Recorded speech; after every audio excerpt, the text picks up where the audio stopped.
Hey there, folks. I'm Mark from Spectrum Pulse, and today we have from Ed Sheeran, Autumn Variations. So when Ed Sheeran announced his second album of 2023, released entirely independently and produced by the National's Aaron Dessner, reprising from Subtract, I think it's fair to have some expectations given how messy things appear to be with Atlantic and Asylum at the very end, and a newly freed Ed Sheeran could potentially be more interesting. But at least for me, those expectations were a little bit lower. I've never been super fond of acts dropping multiple good albums in a year when you could have one solidly great project. I've liked more of Ed Sheeran's pop material than most, and given that a chunk of these songs were already being pulled from the Subtract sessions for being too joyous with a very loose thematic conceit around some snapshots of specific people in the fall with no singles being pushed, I mean, the buzz was really tough to measure.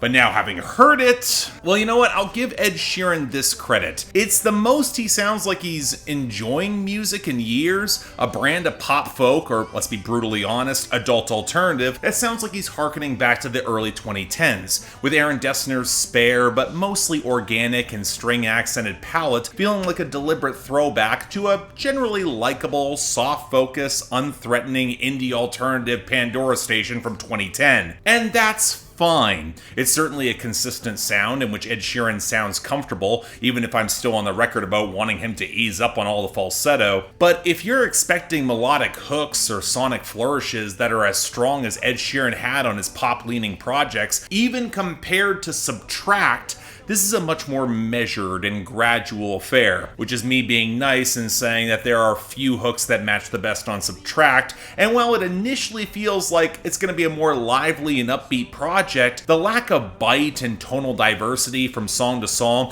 it falls into the background alarmingly quickly, and it starts feeling like it's running along very fast. Now, this would be where great writing would fill in the gaps, where Ed Sheeran could play to more thoughtful or intricate ideas and having the excuse to not have to go for the big pop hook all the time, and that makes it very frustrating when you realize that so much of this album feels like the extension of the same existential dread that ran through Subtract, but with less flair or detail, and creating a weird, bleak tonal juxtaposition for the content with all the jauntier tones and the bouncier love songs, because he goes into a lot of writer's block, losses he still hasn't fully processed, and a depression that you could tell he was desperately hoping would ebb back a little bit, that came with more freedom and independence in his art, and it hasn't. Because that's not how depression works, which is where I found myself scrabbling for him to take that next step and go deeper, get more personal, and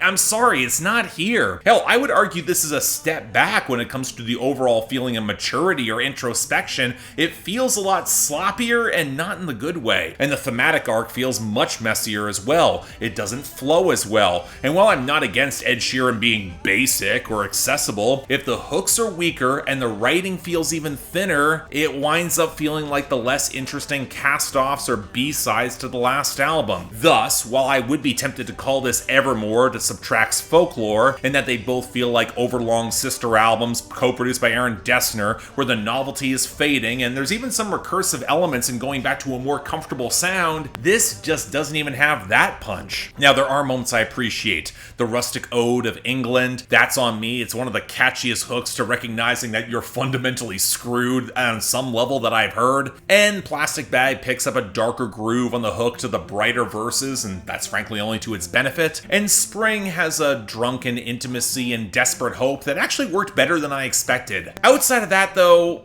look, it's fine. If you've allowed Ed Sheeran any degree of empathy in the past several years, it's hard for you to dislike, but it absolutely feels like a weaker project that does not stick as well as I was hoping. On some level, it's a bit of a disappointment.